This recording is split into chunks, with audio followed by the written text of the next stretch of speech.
kita lanjutkan acara berikutnya, yaitu sambutan dari beliau yang termulia, yang terhormat, beliau dari Menko Polhukam, yang dalam hal ini akan disambut langsung oleh beliau Bapak Profesor Dr. Mahfud MD. Untuk itu waktu dan tempat disilahkan.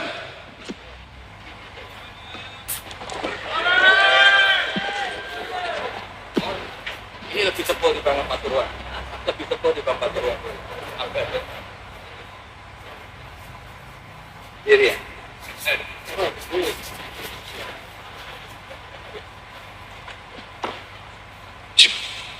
Assalamualaikum warahmatullahi wabarakatuh. Alhamdulillahirabbil alamin wa bihi nasta'in ala umurid dunya waddin. Asyhadu an la ilaha illallah wa asyhadu anna Muhammadar Rasulullah. Rabbi syrah li sadri wa yassir li amri wahlul 'uqdatam min lisani yafqahu qawli. Yang terhormat Bapak Kiai Haji Zainul Arifin, pengasuh Pondok Pesantren Al-Fakhriyah. Kemudian ada yang terhormat Al-Mukarram Kiai Haji Muhammad Idris Hamid dari Pasuruan, Al-Habib Ahmad Al-Hasyi Al-Habsyi ya,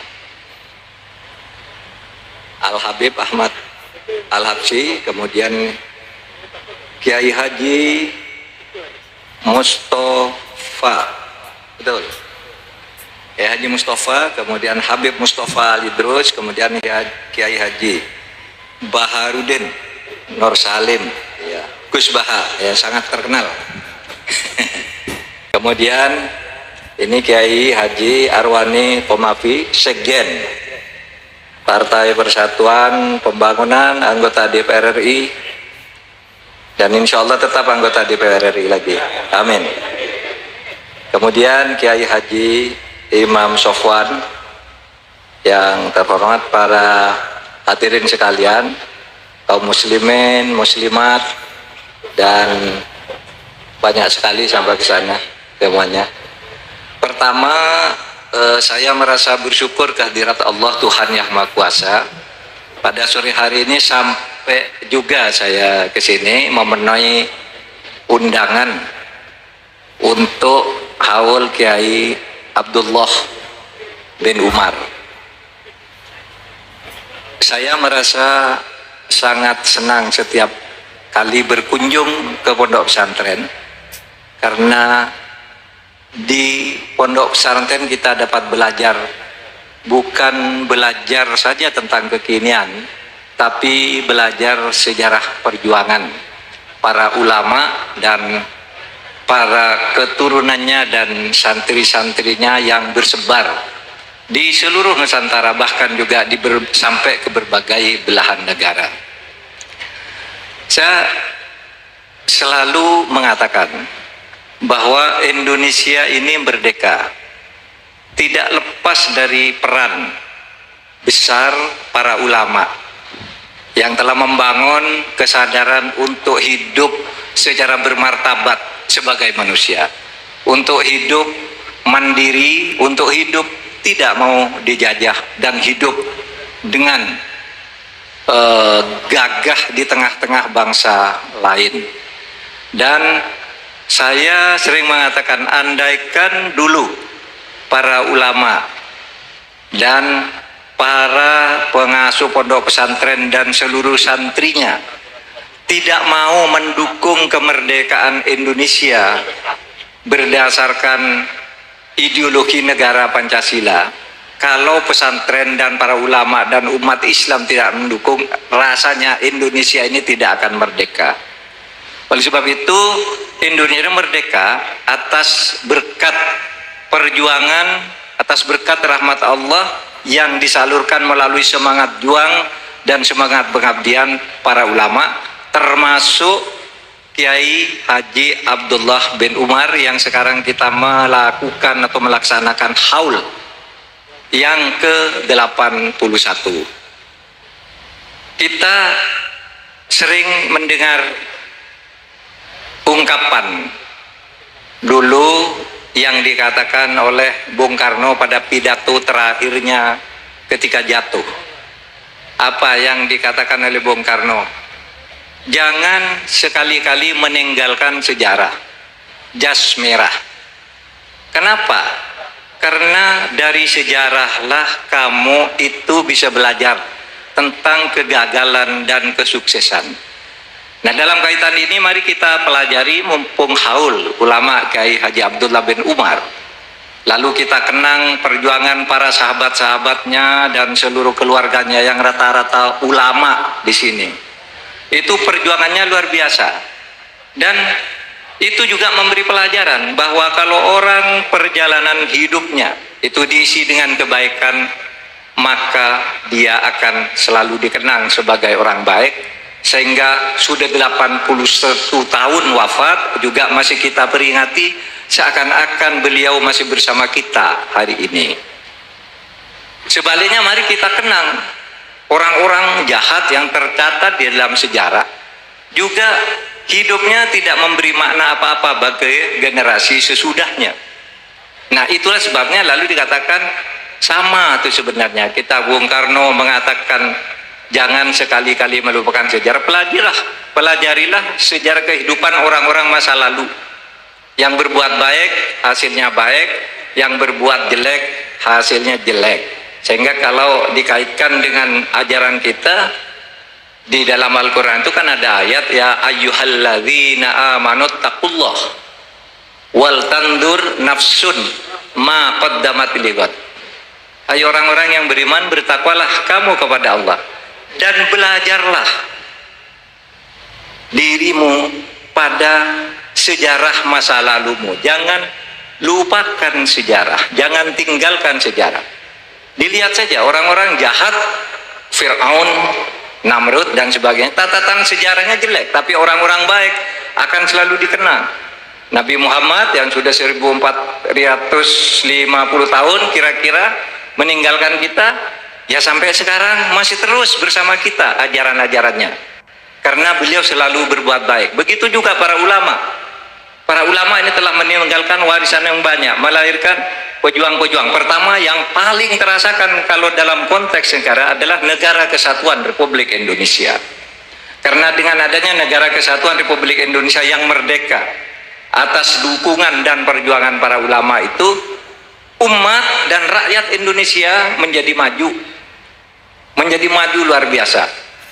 Hadirin sekalian, sekarang ini Indonesia bukan negara Islam, tetapi saya katakan Indonesia ini bukan negara Islam, tapi merupakan negara yang Islami.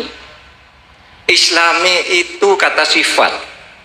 Budaya Islam tumbuh di mana-mana. Ada haul seperti ini, ada tahlilan, di istana itu ada sholawatan, di istana orang juga kalau waktunya sholat ya pergi sholat.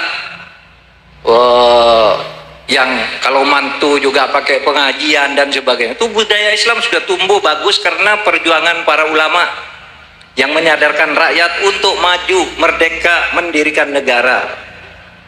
Begitu juga sekalian, saya selalu mengatakan, mari kita berjuang umat Islam menurut posisi masing-masing, menurut pilihan politiknya masing-masing. Karena kita sama tujuannya untuk membangun bangsa dan negara yang kalau umat Islam artinya yang Islami itu. Dan sekarang hasilnya udah banyak. Saya selalu bercerita dengan bangga kemana-mana. Coba hadirin, di tahun 70-an ketika saya sekolah SMP di namanya Pendidikan Guru Agama Negeri 4 tahun, cita-cita saya itu ingin menjadi guru agama di SD, sekolah dasar. Tapi karena Indonesia ini merdeka, maka ketika saya sekolah diberi wawasan, jangan hanya sekolah PGA. Pergi kamu ke Jogja, saya sekolah ke Jogja, belajar pendidikan hakim Islam. Sesudah saya masuk pendidikan hakim Islam, enggak cukup hakim Islam, kok sempit sekali. Coba saya ingin menjadi hakim yang sungguhan, saya masuk fakultas hukum umum, bukan fakultas hukum Islam. Sesudah masuk fakultas hukum lulus, wah kok saya ingin menjadi ahli ilmu politik, masuk ke Gajah Mada, belajar ilmu politik, dan seterusnya bisa ditempuh karena Indonesia merdeka. Sehingga mobilitas sosial vertikal umat Islam ini sangat tinggi sekarang. Coba dulu waktu saya sekolah, kita kalau melihat polisi itu takut, melihat tentara itu takut. Kenapa? Di dalam pikiran kita polisi itu jahat, tentara itu jahat. Itu di tahun 70-an. Apalagi tahun 70-an itu ada pemilu tahun 71. Saya masih kecil. Ayah saya ikut Partai Nahdlatul Ulama, memenangkan Partai Nahdlatul Ulama, ditahan. Karena di situ Golkarnya kalah di tahun 71 di tempat saya. Dan ketua KPPS-nya di satu TPS itu ayah saya. Polisi itu sudah dijadikan tempat semaan Al-Quran, tempat majelis taklim, di markas kantor-kantor tentara, di Kodam, di Kodim, itu sudah ada masjid, ada kelompok pengajian. Orang sudah pakai serban kayak gini biasa. Bahkan, saudara, polisi pun sekarang sudah punya seragam polwan muslimah. Karena Islam tidak lagi dianggap sebagai sesuatu yang menakutkan atau menjijikkan gitu. Dulu kan waktu ada fobia, Islam itu apa, jelek, bodoh. Nah sekarang tidak bisa lepas dari tuntutan umat Islam yang maju dari waktu ke waktu, sehingga kaum muslimahnya masuk pendidikan polisi, jadi polisi, kemudian pakai baju muslimah. Baju polisi muslimah banyak tuh sekarang, di pinggir jalan juga. Kalau di kantor-kantor, tidak harus pakaian yang terbuka gitu, baju muslimah ada. Bahkan saudara, kalau dulu tentara itu sukanya membentak orang, sekarang itu sangat islami pelakunya. Misalnya begini, saudara tidak pernah membayangkan, saya punya seorang teman Kapolri. Kapolri ini pintar ngaji. Siapa waktu itu Kapolrinya? Pak Tito Karnavian. Itu Kapolri. Di rumahnya tuh setiap Rabu sore ada pengajian, ngundang anak yatim, lalu ngaji sama-sama. Kalau pergi kemana-mana, sholat Jumat dengan saya jadi khotibnya. Karena ini kunjungan ke daerah resmi, saya jadi khotib, Pak Tito itu jadi imam, fasih sekali. Panglima TNI sekarang yang namanya Pak Hadi Cahyanto, itu teman saya, sekarang Menteri ATR BPN. Naik pesawat, bawa pesawat TNI Angkatan Udara, berhenti di suatu tempat persis jam 1. Berhenti di suatu tempat ketika diatur makan, ntar dulu saya mau sholat. Biasa bagi orang mau sholat, bagi kita biasa. Tapi kalau seorang Panglima TNI begitu, itu membanggakan bagi kita orang Islam. Iya, Panglima TNI kita sekarang sudah Islami. Nah kayak dulu kalau namanya Panglima TNI mau sholat malu, iya kan? Dulu jadi polisi kalau mau sholat malu, takut dimarahi sama atasannya. Sekarang enggak, waktunya sholat. Waktunya pengajian, waktunya mantu ngondang penceramah yang hebat, nasihat-nasihat keislaman, tidak lagi bermewah-mewah glamor. Nah ini perkembangan umat Islam di Indonesia karena perjuangan nih para seperti Kiai Abdullah bin Umar, Kiai Hamid Pasuruan, Kiai Maksum Lasem, dan seterusnya. Hasilkan perkembangan masyarakat Islam yang sekarang semakin maju. Dulu kalau orang Islam itu dianggap ya bisanya paling belajar fikih ibadah, itu ndak ada yang bisa jadi profesor. Jadi dulu kalau jadi menteri ya menteri juga, menteri agama tapi jatahnya, di luar itu ndak ada. Tapi sekarang udah santri-santri itu banyak yang jadi menteri, bisa. Ini karena perjuangan kita. Oleh sebab itu jangan dinodai perjuangan ini, mari kita teruskan dengan membangun bahwa negara Indonesia bukan negara Islam, tapi ini adalah negara yang Islami. Islami itu namanya bukan Islam, tapi nilai-nilai yang diperjuangkan adalah nilai-nilai Islam di dalam bermasyarakat. Sehingga apa? Dalil yang sering dipakai itu kan al-ibrah fil Islam bil jauhar la bil madhar. Patokan dasar kalau engkau memperjuangkan kebesaran Islam di masyarakat ini, masuk dari substansinya, dari nilai-nilai dasarnya, tidak perlu simboliknya. La bil madhar. Nggak perlu. Apakah itu boleh? Boleh. Tetapi itu tidak harus. Sehingga kita harus berbagi. Berjuang tuh lewat berbagai pintu. Ya kan?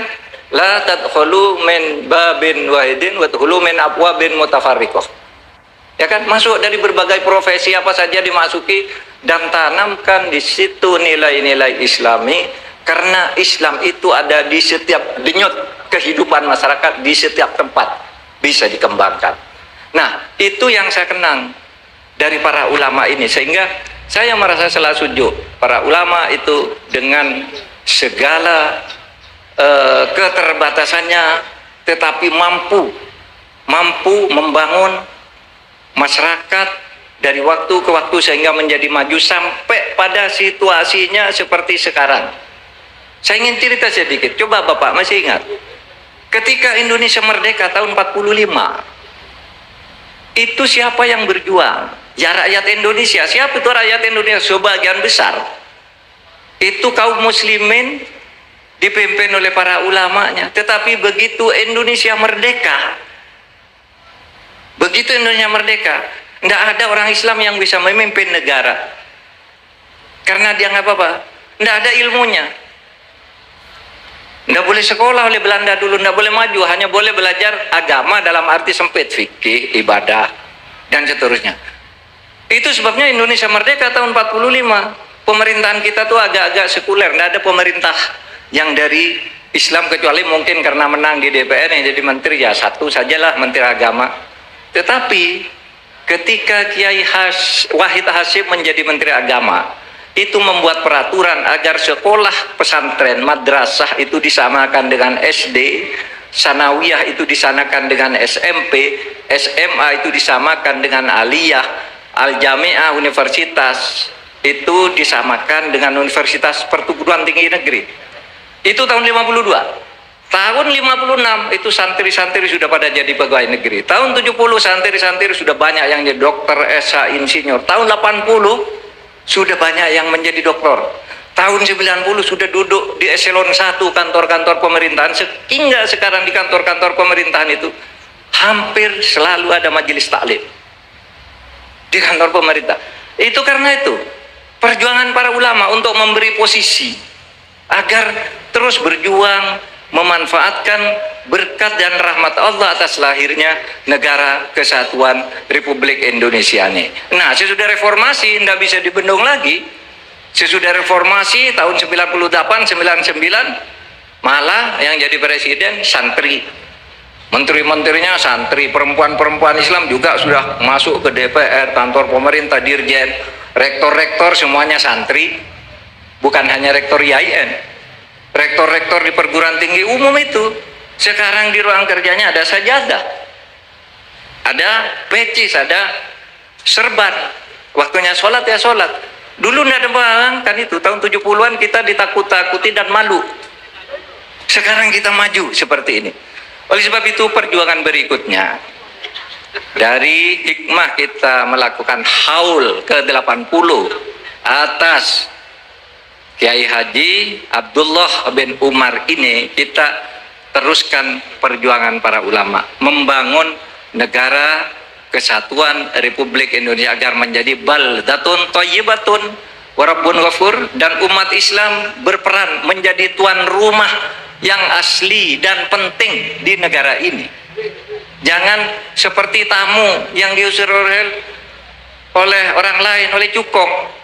Kita sendiri nih bangun negara, dan kita punya kekuatan untuk itu, karena umat Islam itu kalau diberi kesempatan seperti sekarang ini, sesudah Orde Baru selesai habis, umat Islam pintunya terbuka semua, ya bisa tuh kemana-mana, mau ke menteri luar negeri bisa, mau ke menteri apa bisa, ini apa semua Islamnya yang Islam beneran, bukan Islam abangan. Tetapi mereka tetap toleran terhadap perbedaan. Nah, itu yang harus kita jaga. Saya selalu membandingkan begini, ini yang terakhir nih. Saudara hadirin sekalian, ketika Nabi Muhammad itu mendirikan negara Madinah sebagai pengganti Yatsrib, itu naskahnya itu urut-urutannya sama loh dengan proklamasi kemerdekaan Indonesia. Piagam Madinah. Gini, kalau proklamasi itu bunyinya gini. Proklamasi itu pernyataan. Kami bangsa Indonesia dengan ini menyatakan kemerdekaan Indonesia hal-hal yang mengenai pemindahan kekuasaan dan lainnya diselenggarakan dengan jarak saksama dan dalam tempo yang sesingkat-singkatnya. Kami bangsa Indonesia menyatakan merdeka dan berjihad, berjuang untuk mengalihkan kekuasaan dari penjajah ke kita. Coba, Piagam Madinah itu bunyinya hampir sama. Apa bunyinya Piagam Madinah? Hada kitab min Muhammadin sallallahu alaihi wasallam. Inilah pernyataan. Inilah pernyataan, inilah proklamasi, inilah ketetapan dari Nabi Muhammad sallallahu alaihi wasallam.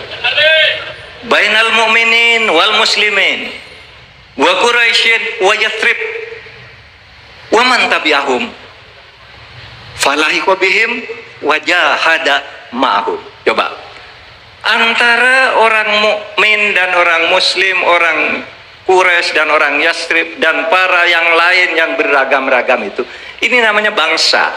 Kami bangsa Indonesia, yaitu orang Jawa, orang Madura, Batak, sama Madinah waktu itu.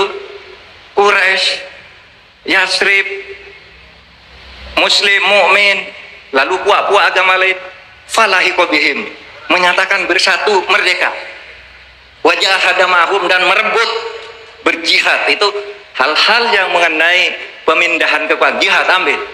Wahum ummatun wahidatun min dunin nas, dan mereka umat Islam yang didirikan oleh Nabi di Madinah ini adalah satu entitas geopolitik di tengah-tengah manusia di dunia. Geopolitik sendiri sama, saudara. Indonesia sesudah itu Madinah maju-maju, Indonesia ikut jejaknya, maju.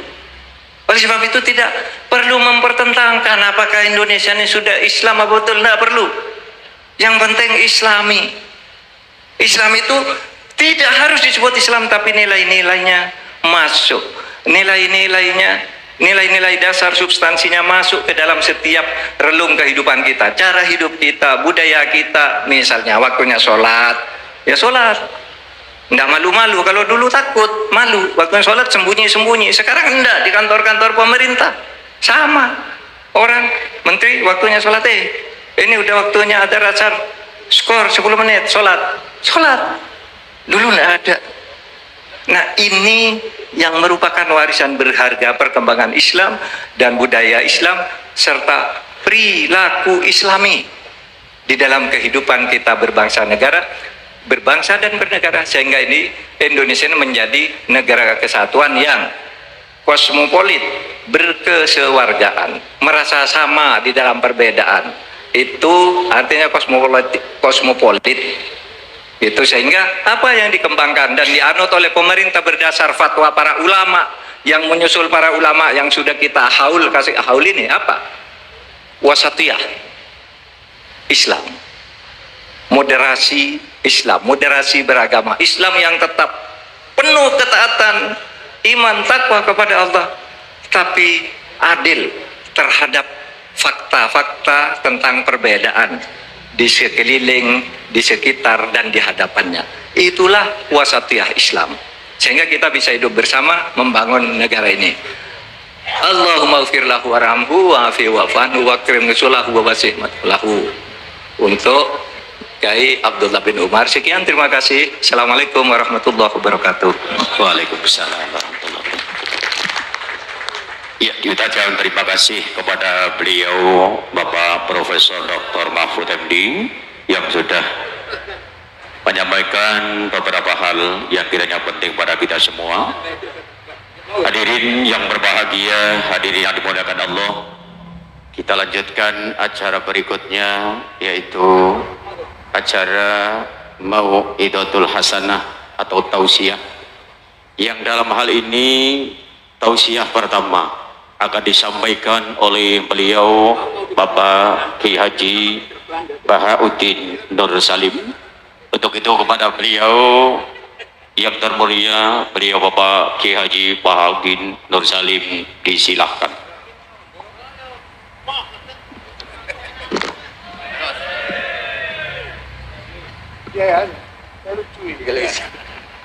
Assalamualaikum warahmatullahi wabarakatuh. Bismillahirrahmanirrahim. Rabbi shrah li sadri wa yassir li amri wahlul 'uqdatam min lisani Allahumma sholli wa sallim barik ala sayyidina wa lana Muhammadin wa ala alihi wa sahbihi asma'in nama ba'du. Ingkang sangat kula hormati Pak Kawula Haji Idris Abdul Hamid, wonten para habaib Habib Ahmad Al-Habsyi, wonten Profesor Hukum nih. Sedanten wonten niki nggih mitra kula teng UII. Tapi wonten PR saking tetangga Pak Mahfud.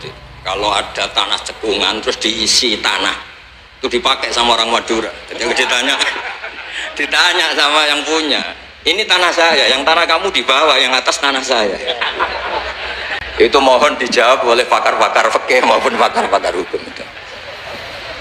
Jadi kalau ada cekungan di blok, kemudian tetangga Pak Mahfud pakai, itu milik siapa?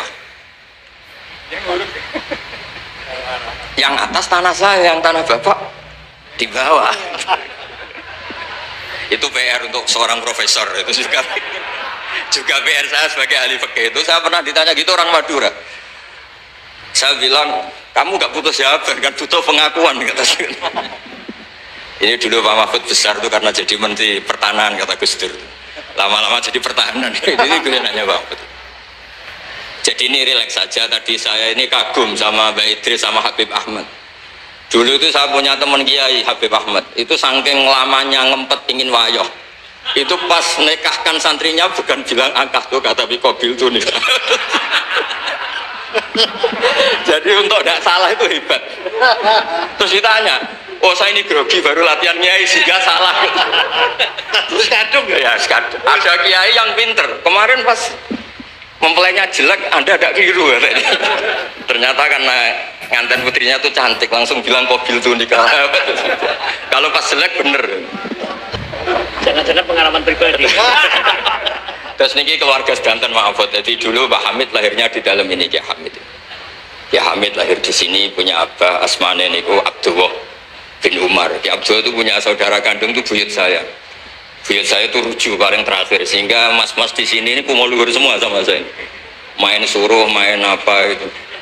Karena saya ini madlum terus ditegur alim, sehingga madlum itu orang paling didolimi. Jadi akhirnya Allah simpatik, terus yang paling top akhirnya termasuk saya. Karena paman-paman ini dolim saja nyuruh. Saya ini kiai paling nggak suka diundang. Bukan karena saya sombong, nggak diundang itu ribet. Ngomong harus muji yang punya rumah. Tadi Mas Zainal ini yang namanya Mas Zainal Arifin tuh ini di struktur ponaan, tapi gara-gara pengasuh tadi disebut Mahfud nomor 1. Itu sepanjang sejarah Naturalisasi. mantu ya, naturalisasi. Ini kayak ini juga naturalisasi. Jadi mantu-mantu itu agak berulah Pak Mahfud. Kalau saya ini gen asli, saya punya darahnya Ki Umar. Terus tadi seperti yang dikatakan Pak Mahfud, ini buatan kula sebut profesor ya Pak Mahfud, mohon kersane ketok putrane tokoh Partai NU Pak Mahmud itu. MD ini. Mahmud. Mahmud. Buatnya MD-nya. Mahmudi. Itu nama hoki katanya. Karena punya teman Mahfud yang nggak dikasih MD itu nggak hoki. Yang temannya nggak dipakai MD, nggak hoki. Yang hoki itu yang dikasih. Yang dikasih MD. Jadi ini luar biasa, abahnya dikenang sampai diletakkan terus ya, dikira itu gelar, orangnya kan tuh dikira gelar. Saya cerita sedikit tentang komposisi tadi, yang ngarang sholawat Badar itu Mahfud itu ya Duryas ini, namanya Ki Ali bin Mansur bin Siddiq. Ya. Kalau mbah saya kandung Fatimah binti Idrus bin Umar, jadi mbah Idrus itu saudara kandungnya Ki Abdullah. Nama kecilnya Abdul Khalik. Dulu itu ini cerita ke mas-mas yang gak pati seneng ngaji, ini buatan nyindir cerita mas-mas yang buatan pati seneng ngaji Bang.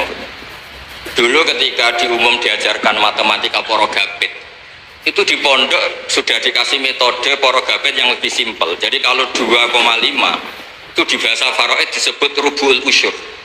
Karena orang Arab itu gak suka nulis, sehingga kalau 100 2,5 nya berapa disebut rubul usyur, ditaksir dulu. 1/10-nya 100 kan 10. Nah setelah 10 rubuknya, 1/4-nya berapa? 2,5. Sehingga tanpa ditulis tahu, misalnya saya 1 miliar, 2,5 nya berapa? 1 miliar berarti 1/10-nya 100 juta, 1/4-nya berarti 25 juta, namanya rubul usyur. Sehingga saya pernah ketemu pakar matematika dari beberapa kampus, cepet-cepetan ngitung matematika, itu kita tidak kalah. Karena saya jenis cucu Mbak Umar yang sinau ini nyindir putu-putu sing merapati seneng sinau. Terus monggo kalau aturi tobat nggih kersane. Karena saya ini setiap acara di sini niku dikongkon pidato, tapi posisi itu dikongkon, mboten kehormatan, mboten kehormatan. Gratisan bisa ada. Intinya gue gratis ya. Kemarin saya itu di hallnya Pak Hamid, sebetulnya mau dibarengkan jenengan tanggal 24, tapi katanya Pak Mahfud milih yang rame, Pak Mahfud milih yang 25. Karena saya ini bakat wali, jadi milih yang 24 itu. Jadi sebetulnya di tradisi matematika pondok itu tidak kalah cepat. Misalnya 1/20 atau 1/10. Misalnya zakatnya zuhur itu disebut usyur au nisful usyur. Jadi kalau kita punya aset 100, usurnya 10. Kalau nisful usyur berarti 5. Nah, ketika di kampus diajarkan itu 1/20, santri bingung, mereka mikir para gabit. Sebetulnya itu usyur atau nisful usyur. Lah nggih, monggo para putu niki sinau malih nggih niki putu-putu kok. Aja diundang Gus tok gratisan cucap-cucup. Niki Mas Arwani nggih Mas kula, tapi ngajine kadose khatam kula. Mulane terus DPR mbak. Kirian nggih hafal Quran duka sakniki mboten ngertos. Nggih mugi-mugi terus deres. Begini namanya ya. Nak maklum kok barokah Mas. Mau didongakno Pak Mahfud. Terus di sini keluarga semua Pak Mahfud. Tadi jenengan pun ngetikan serius sekolah bagian guyon Pak. Karena wow bingung kalau ngadepi mas-mas balik-balik niku bingung. Niku mungkin mau itu Hasanah kedua Mas sama niku. Kowe coba ditadangi. Mas sama. Enggak tak sangoni Mas, tenang ya Mas. Dulu itu kiai-kiai ngajarkan matematika, sosiologi itu juga gampang. Dulu yang diajarkan kita Pak Mahfud supaya orang punya harga diri itu mengutip dawuh Sayyidina Ali. Ahsin man syi'ta takun amirah. Kamu berbuat baik saja sama orang, pasti Anda bisa memimpin. Ada seorang menteri, seorang presiden, seorang apapun itu kalau sama orang yang ngutangi, ada acara menteri itu orang nggak lihat. Itu ada menteri datang, diajak sama orang yang nggak siapa-siapa, nurut. Loh kenapa kamu nurut? Saya punya utang orang ini Gus. Jadi ahsin man syi'ta takun amirah. Terus wastahni amman syi'ta takun nadhirah. Dan kamu tidak usah butuh orang lain, maka kamu setara. Itu kenapa para kiai-kiai yang masih megang ini ketika kenal orang kaya, kenal pejabat biasa saja, karena sekali butuh, wah masalah. Jadi wastahni amman syi'ta takun nadhirah. Terus terakhir waqtas ila man syi'ta takun asirah. Dan silakan kamu butuh orang lain, maka kamu akan menjadi tawanan orang itu. Sehingga di tradisi kiai itu meskipun orang paling miskin pun itu punya harga diri karena tidak punya utang. Wastahni amman syi'ta takun nadhirah. Kamu tidak bisa butuh orang lain, pasti kamu setara. Kalau kalian Mas Sama itu kalah, ngundang Mas yang baik kiai BI keren, putu Mbah Hamid. Sering neror kula ini putune wali. Mbah Hamid dulure mbahku paling padha waline. Terus ojo saingan Mbah, saiki saingan putu. Ya cocok saingan putu lah. Saingan. Kula niku ngorek ikhya lho, Mas. Siap. Niku ngorek nopo? Oh, udah kenapa? Tereng. Berarti kalah. Nggih Habib Ahmad, niku kan ngorek ikhya niku. Riyen Mbah Hamid senenge ngaji. Iya, sama Habib Ja'far. Sudah tak kasih sarannya biar macamnya gampang. Terus dulu itu kiai-kiai ngajarkan matematika itu gampang, jadi dikasih tahapan. Misalnya 2,5 nyebutnya rubu'ul usyur. Jadi ditaksir dulu, di 1/10 dulu, baru setelah itu ditarbek di 1/4. Sehingga ketika angka misalnya 1 miliar ya gampang saja, 1/10-nya itu 100 juta, berarti 1/4-nya itu 25. Kemudian era modern itu disebut 2,5. Jadi sebetulnya kalau kita ngaji khatam itu masalah sosial, masalah politik. Masalah politik juga sama. Saya punya kitab banyak tentang makalah-makalah politik.